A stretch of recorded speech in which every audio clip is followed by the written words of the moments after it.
তাকে বুজিবা অলপ খৰচ পাতি নাই যদি অলপ সাঁচিবা টকা পইচাবোৰ খাই বৈ উৰাই নিদিবা অলপ কেছ ছেভিংছত ৰাখিবা লগতে ৰেকৰ্ডিং এটাও খুলি ল'বা বিয়া বাৰু হ'লে দৰকাৰ হ'বতো তেতিয়া তাকে ছাৰ মই কৰিব লাগিব এতিয়া ভাবিছোঁ তাকে কৰিম বুলি ছাৰ মই নিজৰ ৰুমত পঢ়োঁগৈ মানে ফোন এটা আহি আছে মায়ে ফোন কৰি আছে কিবা দৰকাৰত কৰি আছে নেকি ঠিক আছে যাব পাৰা thank you so' much sir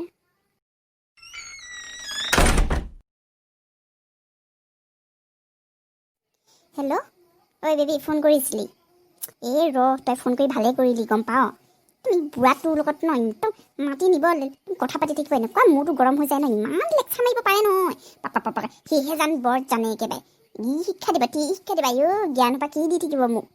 ইমান পাপাকে কথা কৈ থাকে তই ইমান কথা ক'ব পাৰে নহয় সঁচাকৈ আমনি লাগি যায়গৈ একদম পুতেকলৈ বিয়াই পাতিম বুলি ভাবিছে নেকি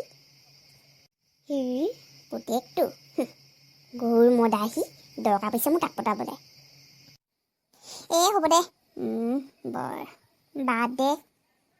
এই পেটলাটোৰ কথাই শুনিব মন নাযায় আকৌ বাকী কাম কৰি ভালেই লাগে বৰ কালি পকি সোমাইছে চাকৰিত চা একেবাৰে কি ক'ব আমুকটো সিহে যেনে ৰেকাৰিং খুলিবলৈ LIC PLI মই কি সাঁচিবৰ কাৰণে মই কি শিকিছোঁ নেকি এনজয় কৰিমগৈ এতিয়া পইচা পাম পইচা খাম উৰুৱাম শুনিব মন নাযায় কথাবোৰ খালি ডাঙৰ মানুহ যে সেইকাৰণে শুনি থাকিব লগা হয় আৰু এদিন কৈ শুনি থাকোঁ আৰু মই হ'ব দে এইবোৰ কথা বাদ দে তই এতিয়া কচোন এনে ফোন কৰিছিলি নে কিবা দৰকাৰত ফোন কৰিছিলি হ'ব দে মই গম পাইছিলোঁ দেখিছ তই অকল সেইবোৰ কাৰণে ফোন কৰিবি বুলি তোক যে সঁচাকৈ ৰাহুলে পাগল কৰি দিলে দেই তই একদম প্ৰেম পাগল হ'লি আৰু পুৰা প্ৰেম পাগল হ'লি তই